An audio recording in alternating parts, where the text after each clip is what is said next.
What does one woman's fight against breast cancer have to do with the beginning of the self-care movement? Dr. Sean Fitzpatrick is here to explain during this episode. But this isn't a history lesson. As the executive director of the Jung Center, he gave me and all of the family hope during the darkest times of COVID. He's done that for countless others in the Houston area. Dr. Fitzpatrick and I talk about how the pandemic continues to take a toll on the breast cancer community. You'll hear about the need for caregivers to embrace self-care. He encourages breast cancer patients to engage in self-acceptance and much more. Learn more about Dr. Fitzpatrick's work and the Jung Center by clicking on the link in our show notes. When you subscribe to our show, you help us grow. Someone you know may need to hear this story. So please share with your family and friends. And consider supporting our mission. Your donation can help save the life of an uninsured woman. Let's talk about your breast. A different kind of podcast presented to you by The Rose, a breast center of excellence and a Texas treasure. You're going to hear frank discussions about tough topics. And you're going to learn why knowing about your breast could save your life. So, Sean, you're an accomplished photographer, you're an author, you're the executive of the Jung Center. But, when I think about you, I think most often about you being the champion for people who are facing tough times. Oh, thank you. Yeah. And even though you've had an affiliation with the Rose for quite a while through Melanie, and she was our favorite person to find interns for us when she was with the University of Houston? Yeah, she ran the Nonprofit Leadership Alliance. Right. Oh, that was such a fun time. But what I appreciated about you most was during COVID. Do you know, I remember you started talking to us, and maybe I've got this wrong, but you were like in your garage. That's right. And you had lights on you, and you were trying to just help us.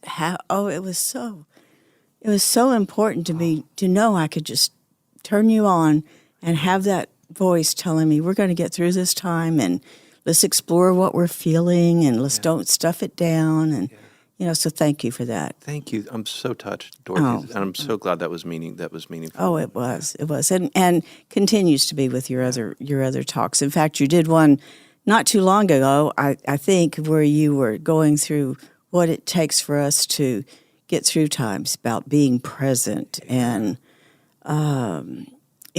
really paying attention, having people around us. Yeah. That support has become so important. Yeah. And something that is not, when we, it's something that's become, in a sense, more difficult to access. So when I've been talking in different contexts for some time about the needs, about self-care, and about the needs of people who are doing work with those who are suffering, so who are touching human suffering in some way, whether those are healthcare professionals or social workers, psychotherapists, teachers, nurses, attorneys, and others. And at the beginning of the pandemic, I realized that the kind of luxuries we had about taking time to talk about the dimensions of self-care and so on, that they were, we just didn't have that time anymore. So many, particularly healthcare providers, were working really kind of superhuman hours and seeing much more human suffering than they had before. And so we've really kind of boiled it down, rather than having 5 dimensions of self-care and 3 questions you ask yourself over time, and that we didn't feel like we had the luxury for that. So we boiled it down to 3 simple steps. And the first is to just allow ourselves to be present. It is so difficult in this world to be in our bodies and to not have our attention anywhere but on our experience, like what's actually happening within us. Technology has just transformed our lives. We carry cell phones around with us, and we have computers, and we have all these devices talking to us and actually really demanding our attention. There's so many people forces in the world that want our attention so that they can monetize it, among other things. True. And so just being separated from those demands on our attention and being present with our actual experience is rare. I Right. find. Now, take us through how we get in touch with our bodies. Yeah. I think that infants, newborns, right, children have this instinctively, and over time we lose it. For us, it is a matter of, if we can do this anywhere. Just allow ourselves to notice 4 things that we're hearing in the environment. What are 3 or 4 things that I'm hearing? And even in a quiet space like the studio space, I can hear multiple things. I can hear just a little bit of noise from the team off camera, and I can hear the HVAC system quietly running in the background, and I kind of hear my own voice and your voice. And so those moments are say, what are 3 things I see? They bring us to this moment and out of our inboxes and the things we're imagining that are going to happen, or maybe the things we were doom scrolling on our, our phone. Right. So it's not complicated. It's simple. It doesn't mean it's easy. But beginning with that, then we can begin to pay attention to what is actually happening in our bodies. So if the first step is to get present, the second step is really so that we can feel what we're feeling. And one way, you may be used to us talking about emotion, right? So, and kind of sort of comparing thought to emotion, or saying they're 2 different ways they're 2 different things. They're actually, Jonathan Haidt, who is a great psychologist who's up at, I think he's at NYU currently, talks about emotion and thinking as just 2 different kinds of cognition. So emotion is non-rational cognition, and thought is rational cognition. Well, so it's all valuable for us in navigating the world.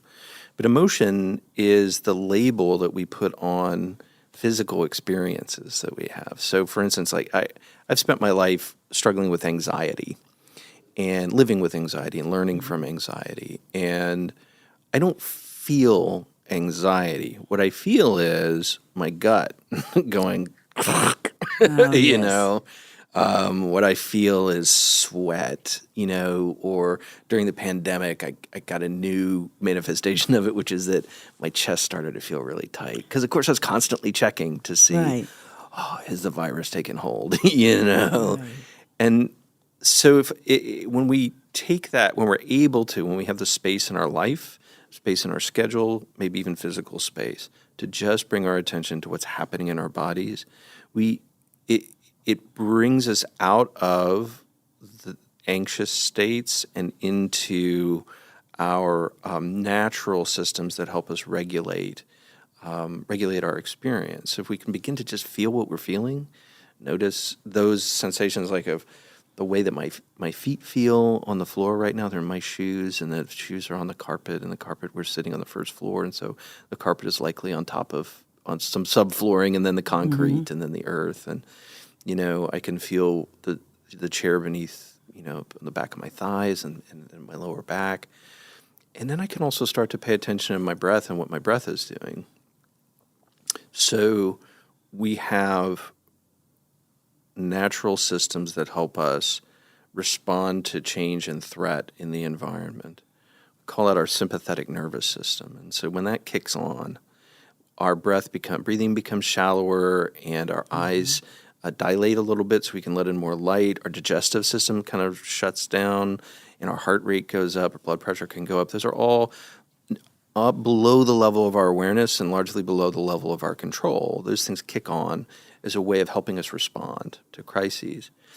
When we're paying attention to that, I think a lot of us, certainly I do, live in a state of perpetual, heightened arousal, particularly if you've struggled with anxiety a lot. Right. You're waiting for the next thing to go wrong, or the next thing you have to anticipate. But if I can do the simple act of just paying attention to what's happening in my body and notice, am I breathing shallowly, or am I breathing from my belly? That moment when I notice that I'm breathing shallowly and can actually have I have a little bit of control there, right? I can start to allow myself to breathe more deeply into my belly. Something really remarkable happens when I do that, which is that it activates what's called the parasympathetic nervous system. And that's allows us to come out of that state of heightened arousal and back into a state of equanimity and normal functioning, which for me means the end of my guts going, Right, and the tightness and so on and so forth. So just allowing ourselves to feel what we're feeling then makes it possible for us to maybe change our experience. Again, very simply through noticing how we're breathing and starting to change that. It's almost too simple.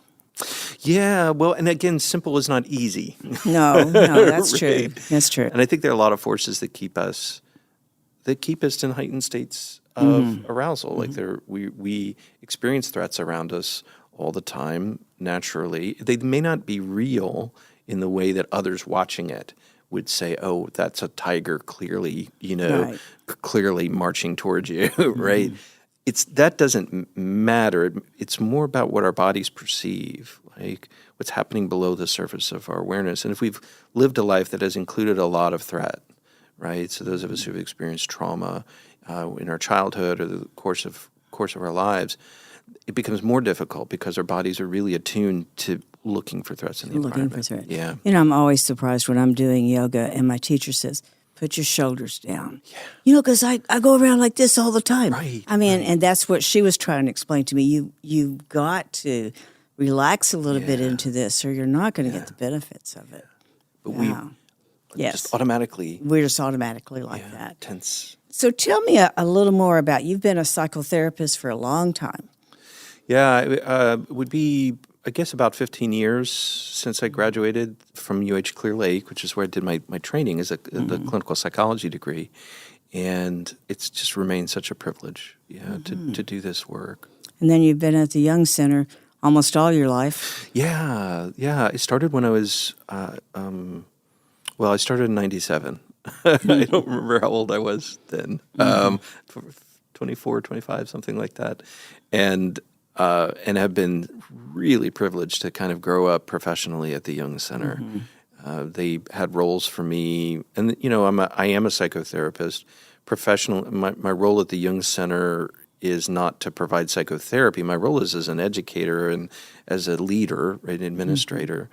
And also, I see clients. I have a small private practice, which has been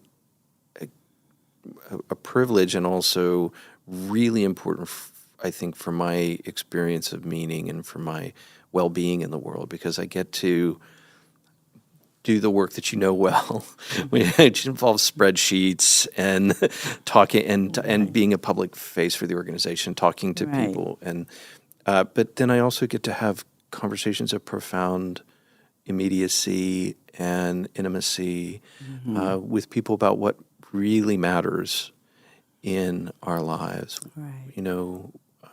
and that is, it just, fills my cup.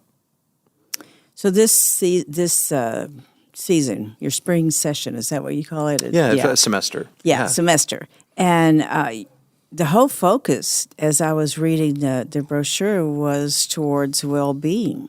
Yeah. And as I went down each of the topics, I went, what does it have to do with well-being? Oh, well, that makes sense. Yeah. So tell us what, in your mind, is well-being. So the very first thing I'm going to tell you is that you need to interrupt me at any point because I'll talk at length. I'll get on my soapbox and go. No. We'll stop you, but I just heard some things. As much as I think I know all this stuff, that I really hadn't paid attention to. Yeah. So, yeah. Well, there are probably as many definitions of well-being as there are people. But I'll start with the definition that the American Psychological Association uses, and I'm paraphrasing. But what they say is that well-being is a state of happiness or contentment. And it's one that involves not experiencing low levels of distress and high levels of psychological and mental functioning. and having generally a good outlook on life. So if well-being is, I think, aspirational, like it's an experience that we want to have or a state that we want to be in, then self-care is one of the tools or one of the paths toward that experience of well-being. And one way of thinking about well-being, I think, has to do with relationship. It has to do with, first of all, the relationship I have to my own experience. One of the things that in my psychological training, the tradition that I'm a part of, which is the Jungian psychological tradition, one of the insights has been that we actually are not, we imagine that we are singular, like I am me and nothing else. But actually, we are multiple, each of us. It's we are a community. There are different parts of ourselves. And neuroscience has borne this out in some really interesting ways. So David Eagleman, who is a relatively famous neuroscientist who was here in town for a long time and has left to Stanford, he talks about from a brain standpoint, from a neural standpoint, that we're actually like a team of rivals. Or an inner parliament. Like there's so many different voices within us, and they're jostling all the time to get control of the wheel, or the mic, my how mouth, interesting, yeah. And they build coalitions, if we're thinking about well-being as a series of relationships, the first one is noticing noticing the community within myself. And having a relationship to those different parts of myself. And some of those parts may be I don't want to have a relationship with, right? And that's the tough work. There may be things that are, other people have told us are wrong, right? Or they may be impulses or desires we have that we're ashamed of. But all of the parts matter. They may not all be able to be expressed in the ways they want to be expressed. But all the parts matter because they're here to help us navigate through the world in a whole way and in a way that's connected to meaning. The second relationship then is the relationship that we end up experiencing to others in our communities, right? Those kinds of relationships. Crucially, I think that's been the most impacted during the pandemic, right? So our ability to connect with other people is essential for our well-being, right? And at a time when we most needed support, we most needed the stability and care of others, we were cut off from it. So what were some of the fallout from that? Do you think we're still in it? Oh yeah, loneliness and isolation are their own pandemic, and the Surgeon General has done a wonderful job recently of spotlighting that. So this is the core threat to the mental well-being of our country is loneliness. And it really was exacerbated by the pandemic, both from the initial effects of the isolation that we imposed on ourselves to protect ourselves, but then from the patterns that emerged from that. Right, so we got out of the habit. Well, you can see it in some really material ways, right? So I love the movies, and the movie industry has been on the verge of falling apart over the course of the last 3 or 4 years because people don't go to theaters anymore. So and that's, I think, a symbol of the communal. The way it's affected our community across the board. We've gotten out of the habit. We've adapted to life without being in public spaces together and breathing the same air, which was so threatening for so long. But we've lost so much along the way. We believe that we can get some of those needs met in their fullness using Zoom, right, or using technology. And I am a huge fan of what these video technologies have allowed us to do, how they've allowed us to maintain connection and grow connection, but it's also cut out a huge part of what it means to be a human being in relationship. So are we going to have a whole new field of psychology that has to do with living with Zoom for the rest of our life? I mean, I can't tell you how many people have said, I go from one meeting to the other. I used to have 15 minutes between, so I could even go to the restroom. Yes. Or we used to have a travel time that Right. at least broke some of that constant Yeah. being in a meeting type thing. Right. So it's interesting that you talk about the travel time. So to be here today, you drove a half an hour from our offices down in the museum district, and love that time in a way that I didn't appreciate before the pandemic. You know, our word commute in its Latin roots means to change with. It's really about transforming. And in the most practical way, like when I leave my office, I'm a pretty introverted person. So spending my day in relationship with people and also sometimes in big groups with people, and as a therapist in maybe some real intensity with people. Like at the end of the day, my energy is, my tank is empty. I understand that. and that time when I am not the director of the Jung Center or a therapist, and I'm not yet a dad and a husband, that time in the car ends up being really precious, you know?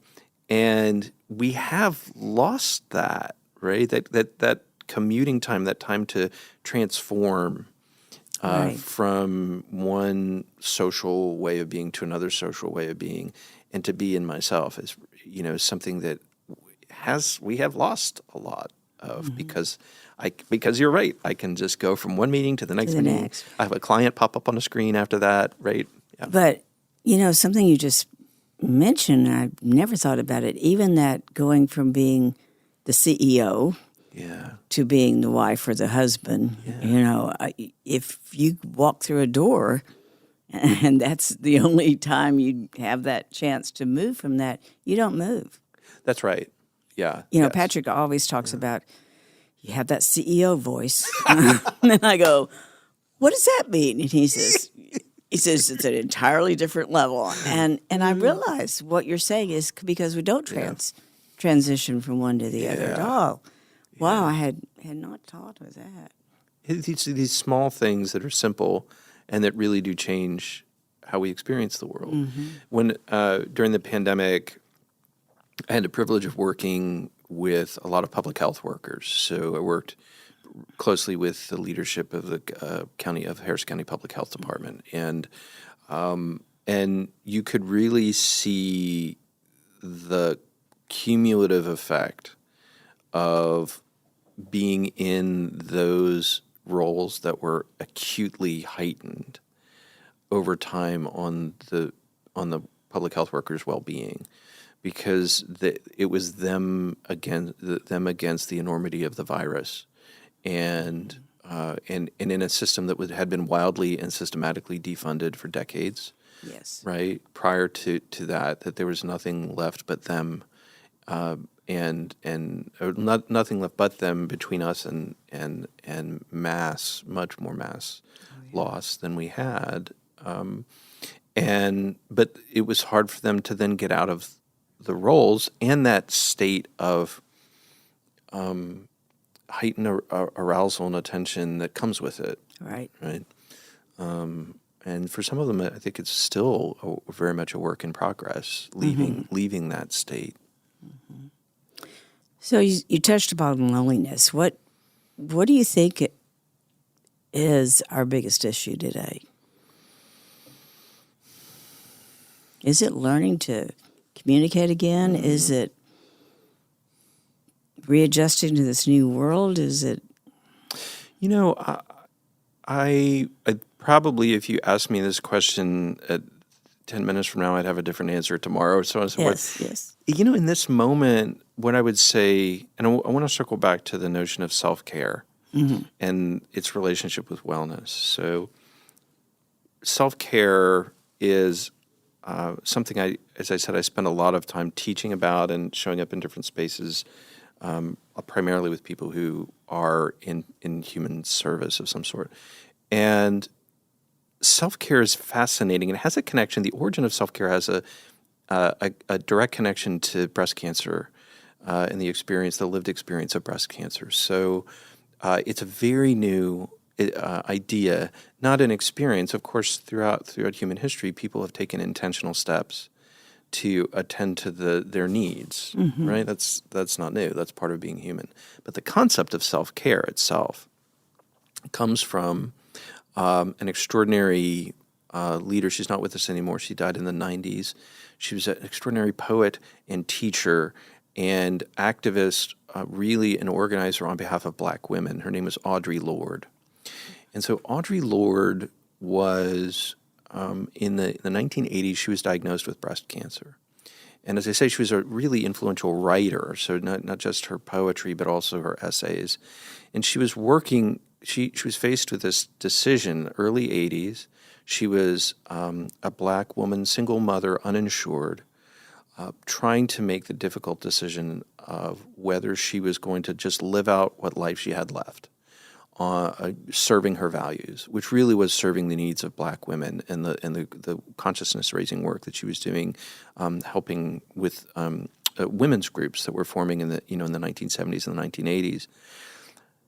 Whether she was going to live her life out according to serving those values, or if she was going to take the step back to seek treatment.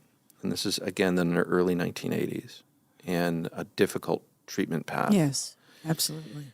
And as she was struggling with this, she wrote in her journal, "Caring for myself is not self-indulgence. It is self-preservation. And that is an act of political warfare." Because she understood for herself, as a Black woman, that keeping her voice in the world, keeping her body in the world and her psyche in the world, her soul in the world, didn't just affect her children or her partner. It affected all of those people on whose behalf she was speaking and working. And so in order for those values that she had to continue to be served, for those people on whose behalf she was working to continue to be helped and to grow in strength and power, she needed to stay in the world. And so it was essential for her to pay attention to what her needs were. And I can and do, that's why I told you, stop me, because I'll talk for an hour about that sentence. What happened linguistically is that sentence in her journal then got circulated among the communities of activists and women who were inspired by her. And they recognized themselves in it because they recognized that they were spending so much time caring for other people and caring for the cause that they lost themselves, right? That there were divorces and there were addictions and there were heart attacks, right? And just exits from the work because it was overwhelming. Right. And over time, that passage got shortened to self-care. Interesting. Yeah. But what you're describing, I hear from our patients even now. Do you? Now, it has to do with, I put myself last. I was taking care of everybody in the household. Right. My husband was ill. My child was ill. Right. And all the time knowing that something was going on, so. All the time knowing that something was going on with them. Something was wrong with them. We hear that way too often. Yeah. So there's still a lot of work to be done there. And so much of it is social. Mm-hmm. So self-care, I think one of the stories that I take from that sentence that Audre Lorde wrote is that self-care emerged as a way of dealing with the failure of community to care for us.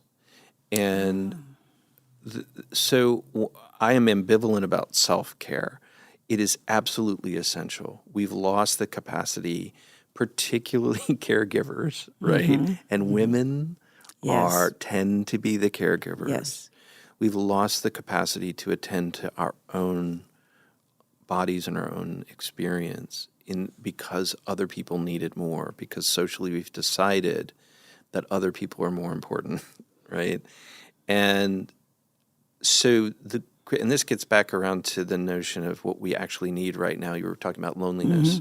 Mm-hmm. We were talking about loneliness, that, there's a reason that we're lonely, and that is because the structures of recognizing and growing our understanding of our interdependence have been really eroded over time.